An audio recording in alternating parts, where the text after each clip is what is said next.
Break एडिकेशन complex के chemistry के class में आपका स्वागत है। पिछले क्लास में मैं बताया था जो हम लोग कोलिगेटिव प्रॉपर्टी पे चर्चा करेंगे। कोलिगेटिव प्रॉपर्टी यानी विलयन का गुण है, विलयन का वह गुण जो उसके विलय के संख्या पर, विलय के कणों की संख्या पर निर्भर करे, उसे हम कोलिगेटिव प्रॉपर्टी कहते हैं। विलयन हम तैयार करते हैं, विलायक है और विलय है। इसमें जो विलय होगा वह घुलनशील नहीं होना चाहिए, वाष्पशील नहीं होना चाहिए, प्रतिक्रिया भी नहीं करना चाहिए, और वो घुली का कण आपका यहाँ पर रहेगा। अब वह गुण जो विलय के कणों की संख्या पर निर्भर करता है, अनुसंख्य गुण धर्म कहलाता है। कोलिगेटिव प्रॉपर्टी अंग्रेजी में बोल रहे हैं इसको।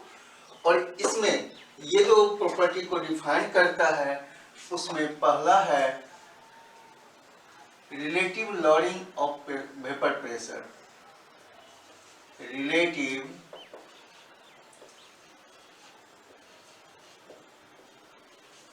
Lowering of vapour pressure.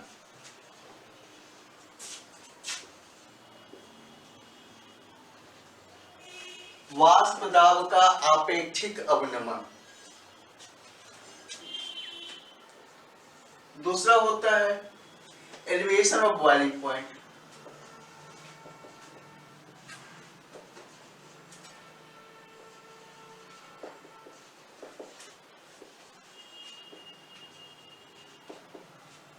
तीसरा होता है हमारा डिप्रेशन ऑफ फ्रीजिंग पॉइंट।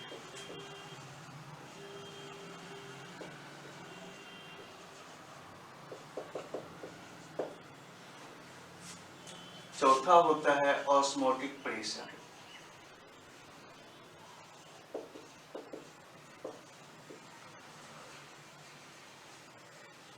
ये चार जो गुणधर्म हैं यह कोलिगेटिव प्रॉपर्टी के तहत ही व्याख्या की जाती है। अब यहाँ पर हमें देखना है, सबसे पहले हम लेते हैं relative lowering of vapour pressure की।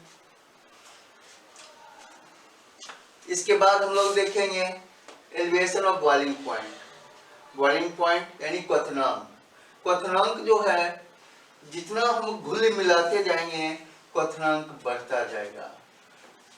घुल के कण मिलाने से फ्रीजिंग पॉइंट जो है वह घटता है। और एक है हमारा ऑस्मोटिक प्रेशर। अब हम relative lowering of vapour pressure पर आ रहे हैं।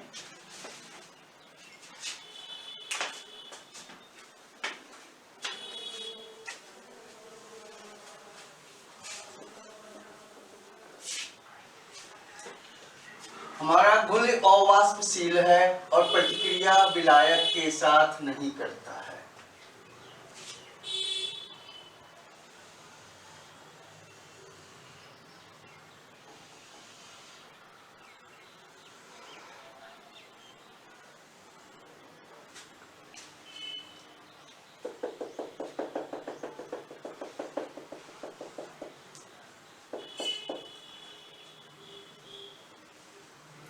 ये हमारा शुद्ध विलायक है।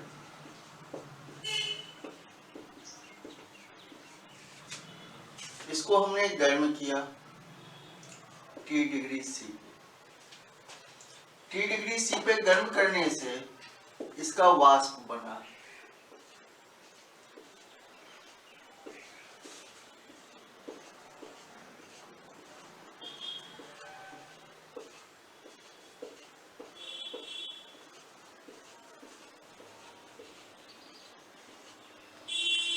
ये दाब, वाष्प का जो दाब है ये वाष्प दाब कहलाता है।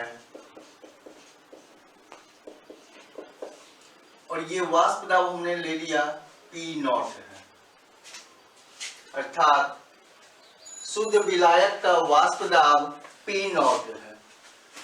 अब हम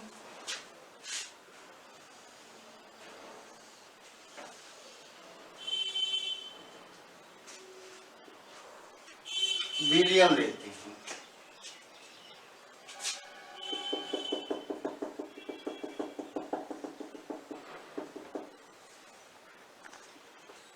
ये विलय का कण है।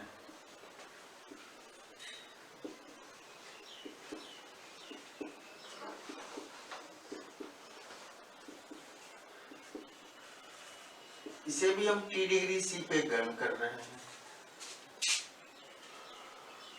ये भी शुद्ध विलायक भी T डिग्री C पर है और ये विलयन भी T डिग्री C पे है। वाष्प बन रहा है।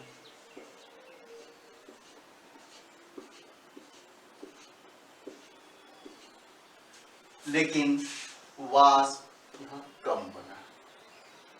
ताप दोनों का समान है। ये शुद्ध विलायक है और यह विलयन है, यानी विलय का कण इसमें मिला हुआ है, तो यहाँ वाष्प कम बना उसी ताप पर।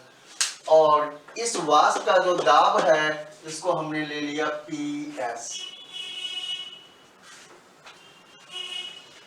विलयन के वाष्प दाब को हमने ले लिया PS, या सिंपली हम P से भी इसे सूचित कर सकते हैं क्योंकि यहाँ पर हमने P नॉट ले लिया।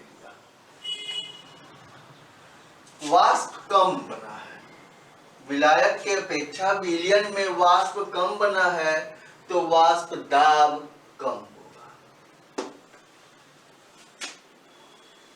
अर्थात विलायक का वाष्प दाब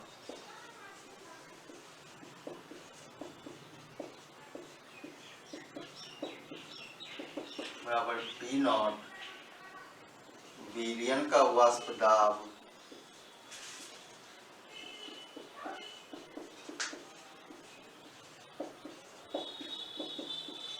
P। अब वाष्प कम बना तो वाष्प दाब घट गया।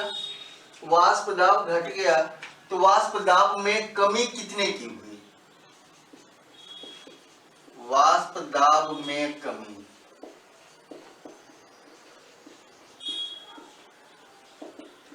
P naught minus P। वाष्प दाब में आपेक्षिक कमी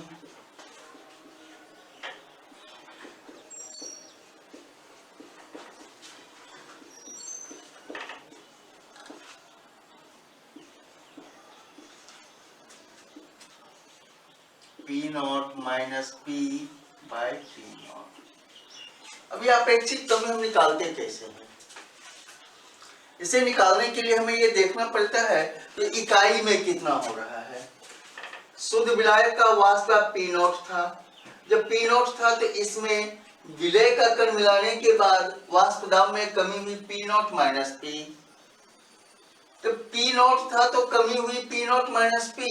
अगर एक रहता तो कितने की कमी होती? तो P naught minus P by P naught. अब हम देखेंगे यहाँ रॉल्ट के नियम के अनुसार से, यहाँ विलय है और वाष्पशील है, यह वाष्प में परिणत नहीं हो रहा है, तो वाष्प दाब में अपेक्षित कमी विलय के मोल फ्रैक्शन के बराबर होगा। अर्थात P नॉट माइनस P बटे P नॉट बराबर XA। हमने XA लिया, ये क्या है? तो विलय का मोल गुणांक, मोल फ्रैक्शन। ये विलय का मोल फ्रैक्शन है। जब ये विलय का मोल फ्रैक्शन है तो अब यहाँ XA, ये हमारा विलय ली है, या P naught minus P by P naught बराबर XA। तो जगह पर हम लिख रहे हैं NA by NA plus NB। NA विलय का मोल,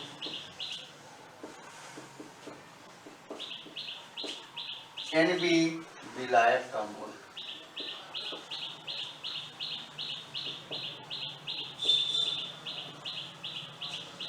और अब जब हम विलयन में विलय और विलायक को देखते हैं तो यहाँ पर हमें विलय बहुत कम होता है और विलायक अधिक मात्रा में होता है।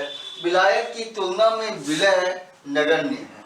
जब नगण्य है तो इसे हम लिख सकते हैं P naught minus P by P naught बराबर NA बाय NB।